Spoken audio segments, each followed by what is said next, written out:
2000 লাশ পড়ার পর জুনিয়র কর্মকর্তাদের চাপে আর নিজের প্রাণ বাঁচাতে সাময়িকভাবে জনতার দাবির পক্ষে অবস্থান নেন সেনাপ্রধান ওয়াকারুজ্জামান।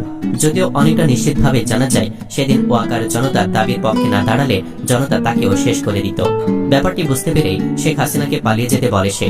এজন্য অনেকের কাছে ওয়াকার হিরো হলেও ভেতরে ভেতরে ভয়ঙ্কর ষড়যন্ত্রে লিপ্ত সেনাপ্রধান। প্রশ্ন হচ্ছে, তাহলে কি সেনাপ্রধান ওয়াকারকে অপসারণ করা জরুরি? এছাড়াও জেনারেল ওয়াকারের 10টি অপকর্ম সম্পর্কে আলোচনা করব আমাদের এই ভিডিওতে। চলুন একে একে দেখে নেওয়া যাক ওয়াকারের কুকর্মগুলো।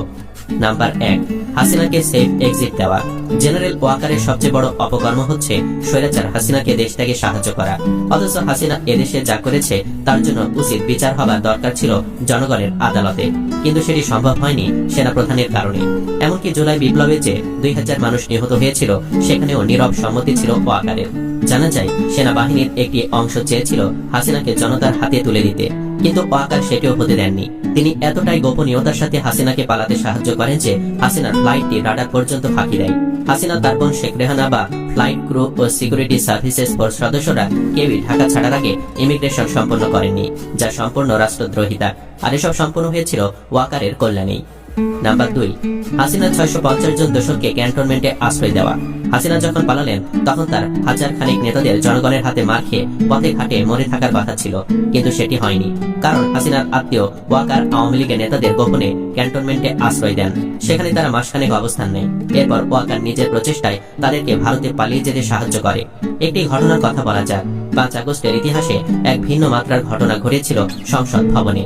ওই দিন সাবেক speaker Shirin Sharmin Chowdhury, deputy speaker Shamsul Haque Tuku, সাবেক আইসিটি প্রতিমন্ত্রী জুনায়েদ আহমেদ পলক, সাবেক হুইপ ইকবালুর রহিম ও নাজমা আক্তারও প্রায় 12.5 ঘন্টা সংসদ ভবনের বাংকারে আত্মগোপনে ছিলেন। এদের সবারই সেদিন জনতার হাতে গণধোলাই খাওয়ার কথা ছিল, কিন্তু এদের সবাইকে সেখান থেকে নিরাপদ আশ্রয় নিয়ে যান ওয়াকারের নেতৃত্বে একদল সেনা সদস্য। এমনকি জানা যাচ্ছে শিরিন শারমিন সহ অনেকে এখনো সেনা প্রধানের আশ্রয়ে আছেন। নাম্বার 3, পিলখানা হত্যার কমিশন হতে বাধা দেওয়া। বাংলাদেশে বিডিআর বিদ্রোহের প্রায় 1.5 দশক পর ঘটনার পুনঃ তদন্ত শুরু করেছে অধ্যাপক মোহাম্মদ ইউনূসের নেতৃত্বাধীন অন্তর্বর্তী সরকার। গঠন করা হয়েছে জাতীয় স্বাধীন তদন্ত কমিশন, যার লক্ষ্য পিলখানা হত্যাকাণ্ডের প্রকৃত ঘটনা উদ্ঘাটন ও জড়িতদের শনাক্ত করা। 2009 সালের ওই বিদ্রোহের ঘটনা তদন্ত ও বিচার প্রক্রিয়া নিয়ে শুরু থেকে নানান প্রশ্ন তুলে আসছিলেন ভুক্তভোগীরা। অভিযোগ রয়েছে যে পিলখানা হত্যাকাণ্ডের সঙ্গে আওয়ামী লীগের বেশ কয়েকজন নেতা জড়িত থাকার পরও তদন্তে তাদের নাম বাদ দেওয়া হয়েছে। জানা গেছে পিলখানা হত্যা মামলার পূর্ণ তদন্ত যেন সম্পন্ন না হয় সেখানেও কলকাঠি নেড়েছেন ওয়াকার। নাম্বার 4, পিলখানা হত্যার পুরো দায় বিডিআরকে দিয়ে দেওয়া। জানা যাচ্ছে পিলখানা হত্যাকাণ্ডেও জড়িত ছিলেন ওয়াকার। অনেকে বলছেন ওয়াকার পিলখানা হত্যার সাথে জড়িত ছিল বলেই হাসিনা ওয়াকারকে সেনাপ্রধান বানিয়েছিল।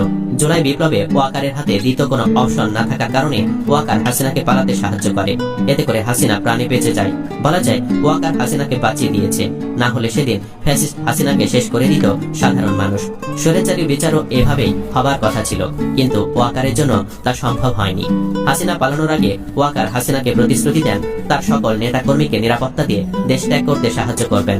ওয়াকার তার প্রতিশ্রুতি রক্ষা করেছে এবং এখনো করে চলেছে।